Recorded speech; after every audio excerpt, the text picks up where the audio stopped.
Alors, je vais profiter de cette occasion pour redire quelques mots sur les modes. Je souhaitais ne pas passer trop vite sur ce sujet qui est quand même très important et qui est évoqué dans toutes les études de contrepoint, tant dans l'étude du contrepoint de l'époque de Fuchs qu'aujourd'hui, quand on regarde les traités actuels, tous ces traités disent les champs donnés cantus firmus si l'on veut et leur traitement se font en majeur, en mineur et dans les modes que sont le mode de Ré, le mode de Mi, le mode de Sol, le mode de Fa, pardon, j'oubliais. Donc 4 modes essentiels en plus du majeur et du mineur. Je redis Ré, Mi, Fa, Sol. Je vais ici en dire quelques mots de manière extrêmement pratique. C'est toujours mon souci, c'est de donner une vision des choses pratiques et non trop théoriques. Pour ça, je vais partir d'un élément très important qui est ce que j'appelle, enfin non, ce n'est pas moi qui l'appelle, on peut le nommer le pentacorde, j'en ai beaucoup parlé. Le pentacorde, ce sont les 5 notes qui vont du premier degré au 5e degré. Nous le connaissons parfaitement bien en majeur, quand je prends en compte l'ensemble des 5 sons Do, Ré, Mi, Fa, Sol, donc de tonique à dominante, du premier au 5e degré. Pourquoi j'insiste là-dessus? Parce que bien sûr, on voit en général, quand on parle de la gamme de Do, on voit l'ensemble de la gamme de Do à Do, mais n'oublions pas que quand on parle de tonique et de dominante, comme je le fais ici, c'est ces deux pôles dans lesquels je m'inscris, eh bien les deux notes qui manquent pour parvenir à la tonique supérieure, à l'octave de mon point de départ, il n'y a bien que 2 notes, puisque la note Do, je la connais déjà, puisque c'est mon premier degré. Ces 2 notes, je peux aussi, et c'est ça qui permettra de bien pénétrer de manière pratique dans le monde modal, ce sont aussi les 2 notes de part et d'autre, bien sûr, de cette quinte. Voilà. Donc, je présente dans un premier temps, j'observe les différents modes dans cette section de pentacorde, et ensuite je mentionnerai la note en dessous de la tonique et la note au-dessus de la dominante. Voilà, ça c'est une première chose. Donc maintenant, je montre ici les possibilités, je vais les réécrire ici. Qu'est-ce que c'est que le mode en fait ici? C'est bien la place du demi-ton, bien sûr, parce que les notes sont espacées d'un ton et le demi-ton est ici. Si je passe à partir de Ré, on est bien d'accord, le demi-ton a changé de place, il n'est plus entre les notes 3 et 4, il s'est déplacé, il est entre les notes 2 et 3 dans ce que je pourrais ici appeler mode de Ré. Et puis si je continue, je vais vers Mi, eh bien cette fois-ci le demi-ton s'est encore déplacé, il est cette fois-ci entre les 2 premières notes. Il me manque un petit peu de place, je vais serrer. Si j'écris le mode de Fa, en tout cas le pentacorde de Fa, ne parlons pas ici de mode encore, parlons simplement de pentacorde de Do, de Ré, de Mi, de Fa. Dans le pentacorde de Fa, j'ai le demi-ton tout à fait en haut.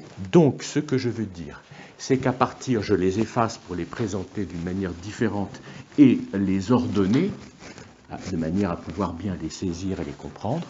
J'ai donc 4 possibilités, bien sûr.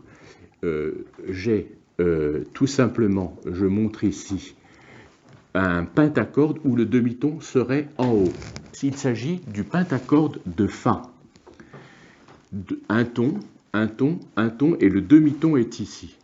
Un deuxième pentacorde que j'aligne de manière à bien le montrer, ou qui serait ici. Il s'agit du pentacorde de Do, mais également du pentacorde de Sol.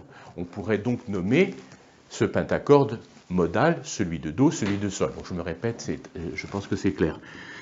J'envisage à présent un troisième pentacorde, qui cette fois-ci a le demi-ton ici. On remarque, je le fais exprès, j'essaye de le faire un peu bien pour qu'on se comprenne, que toutes les notes sont alignées, et que c'est bien le demi-ton qui s'est déplacé.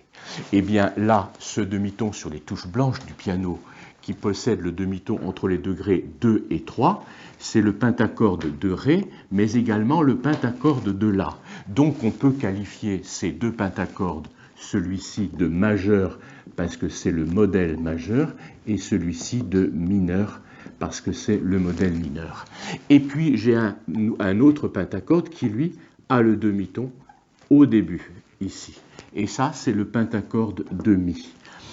Alors, ce que je peux dire, c'est que du point de vue pentacordal, pourrait-on dire, il y a deux pentacordes majeurs, celui de Do et de Sol, deux pentacordes mineurs, celui de Ré et celui de La, et puis ces deux pentacordes, c'est ce que je vais dire, pardon, je suis pressé dans mon propos, ce pentacorde est finalement, je l'ai déjà nommé comme ça, je crois ne pas être le seul, je l'ai déjà bien entendu quelque part il y a fort longtemps, ça me semble assez pertinent, il est plus majeur que majeur, c'est-à-dire que ces deux-là sont apparentés majeurs. Pourquoi ?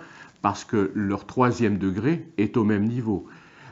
Ça forme une tierce majeure, on est bien d'accord. Donc ils sont globalement tous les deux majeurs, mais celui-ci est plus majeur que majeur. On est d'accord, c'est-à-dire que le demi-ton est encore plus haut. De la même manière, et par opposition pourrait-on dire, ces deux pentacordes sont mineurs, car la tierce, pardon, ici je devrais mettre la note ici bien alignée, est mineure. J'ai Ré, Mi, Fa, et j'ai Mi, Fa, Sol. Alors certes, le demi-ton n'est pas à la même place, mais le résultat est que la tierce est mineure. Mais comme à l'inverse d'ici, comme le demi-ton est placé beaucoup plus près, enfin tout à fait près du premier degré, c'est un pentacorde plus mineur que mineur. Qu'on retienne bien ça, je pense que c'est une vision assez claire et qui permet de bien voir les choses. Ça, c'est une première chose. Donc je vais effacer ce premier élément, je pense qu'il est important. Maintenant, je propose souvent, mais je ne vais pas faire un cours exhaustif, bien sûr.